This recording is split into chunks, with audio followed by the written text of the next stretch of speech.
And in addition to getting about $103 million of that $179 million for rebuilding Johnson Shut-in State Park, because that was obviously the first priority.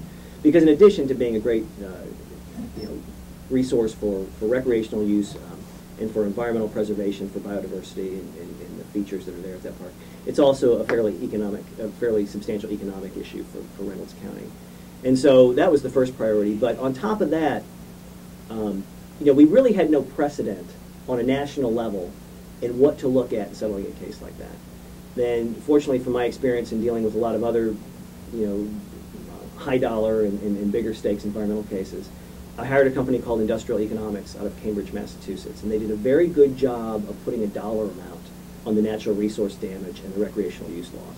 And so, armed with that, I was able to go into those settlement discussions and really get more than we could, because there was a time when a line was drawn in the sand, and there were several people at the table who said this settlement will never, the state of Missouri will never get more than $60 million for this case.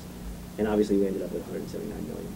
I'm very proud of that. But some of the things that I feel that I contributed to that in particular were, for years and years, there's been an interest in extending the Katy Trail State Park, which currently does not cross the entire state of Missouri. It runs over by Sedalia and then goes down to the southwest and ends at a town called Clinton, but right before it does, it goes through a little town called Windsor. Well, there's been a lot of interest, frankly, in the last 20 years in extending that trail into the Kansas City area, because not only will that be a great asset for the Kansas City area to have access, but it will create a four-state trail system with Illinois, Missouri, Kansas, and Iowa all being connected. And so one thing that I did, Ameren actually owns a railroad line that runs from Kansas City. It runs down through Windsor and goes down by Lake of the Ozarks and then back up to St. Louis. The majority of that railroad line, in particular the section that we needed to complete the Katy Trail, it still has some rails on it, has big trees going through it. It's not technically, in a legal sense, an abandoned railroad, because that's a process you have to go through to make that statement, but it's not really used. And so one thing that I negotiated from Ameren was 46 miles, which is Windsor to the Kansas City area, of that railroad right-of-way to put a trail, which will be on the Rock Island, which will extend the Katy into Kansas City. And I got $18 million, which is the Parks Department estimate to build that trail. And we got the $18 million. That $18 million is actually in the Parks Earnings Fund, so the state has it. The license agreement, which I drafted, that got the license to build the trail, is all signed and executed. And simply what we need the legislative approvals to go ahead and build that. And again, that'll be one of my first priorities when I'm elected, is to make sure that gets done. Another issue in that settlement, and I think it plays in well to showing the experience I have to do this job, is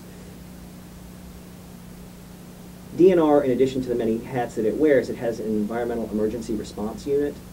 And they have a unit in all 6 regions of the state where, for DNR, where they respond, they're first responders to biohazards, chemical spills, and things like that, but their equipment these days is pretty antiquated.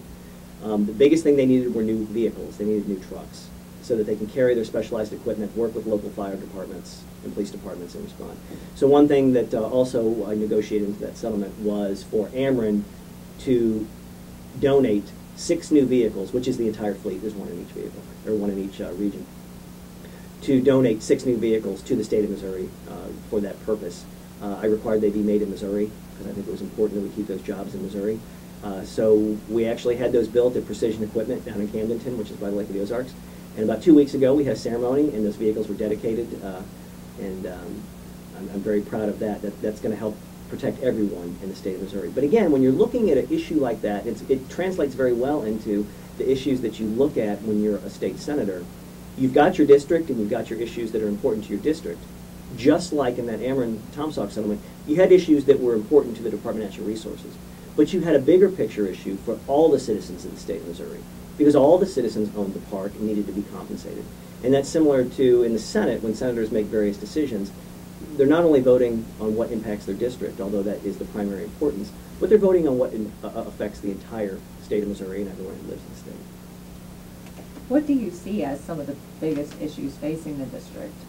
This district? District. I think specifically when you're looking at the district, I think the #1 issue is probably the University of Missouri.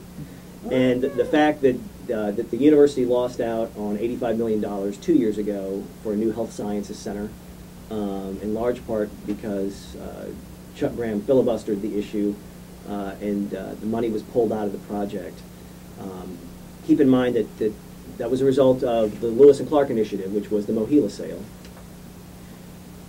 Right off the bat, and it was already paid to the state, Mohila was paying $250 million to the state for those various projects at a $350 million budget.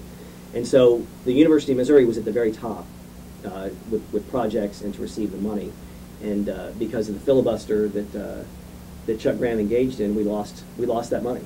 And so not only did the university lose that extremely important project, which is just another element of keeping this university both nationally and internationally at the forefront of issues such as healthcare. Agriculture is another good one. There's several of them. You got to have the capital, or you got to have the capital coming in to build the buildings, to pay the people that you need to get top people in their fields. The secondary issue for that is that project would have brought 800 to 900 high-paying jobs to this district. And so not only is it an important issue for the university in the sense that education and promotion of the university is an extremely important issue, but it is one of the, if not the, major economic driving forces in this district. So it's really twofold.